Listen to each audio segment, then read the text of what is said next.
بخاری کی روایت یہ ہے کہ حضور تبوک میں تشریف فرما تھے،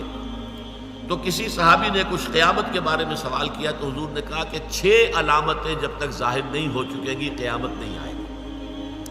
اس میں سے 3 علامتیں تو وہ تھی کہ جو حضور کے انتقال کے فوراً بعد ظاہر ہو گئی، اور 3 ہیں یہ آخری زمانے کی علامتیں، وہ میں آپ کو پڑھ کر سنا رہا ہوں۔ ثم استفادت المال حتى يعطى الرجل 100 دینار فيصل ساخطا،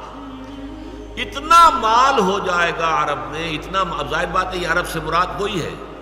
عرب جزیرہ نما عرب، اس میں آپ کی امارات بھی آ جاتی ہے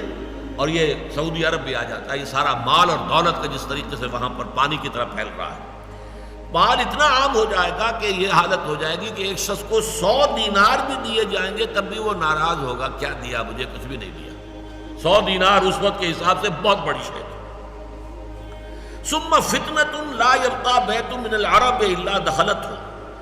پھر ایک ایسا فتنہ آئے گا کہ عرب کا کوئی گھر نہیں بچے گا جس میں وہ فتنہ داخل نہ ہو جائے۔ یہ مغربی تہذیب کا فتنہ، عریانی کا فتنہ، بے حیائی کا فتنہ، شراب نوشی کا فتنہ، زناکاری کا فتنہ، کوئی گھر جو ہے بچا ہوا، گھر گھر میں جو ہے، میں نے تو خود دیکھی ہیں جا کر، گھر گھر میں وہ وہاں پر جو ہے وہ شراب خانے موجود ہیں، گھر گھر کے اندر،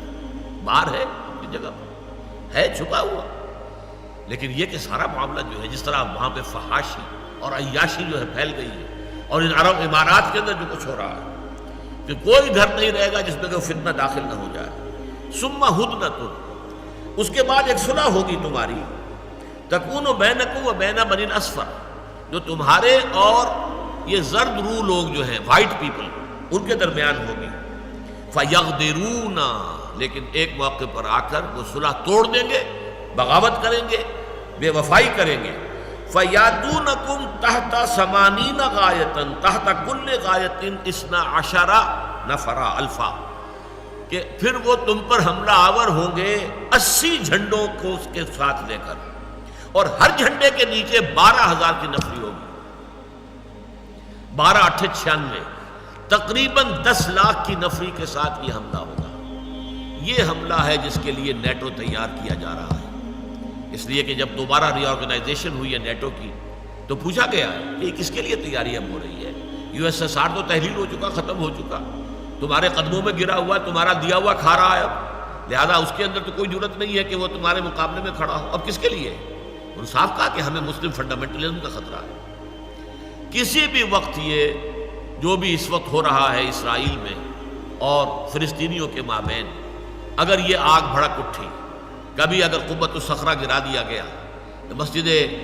اقصیٰ گرا دی گئی، پھر جو ہوگا طوفان جو آئے گا اس سے پھر ایک بہت عظیم جنگ کا معاملہ ہوگا۔ اسے حدیث میں الملحمۃ العظمیٰ کہا گیا، عظیم ترین جنگ۔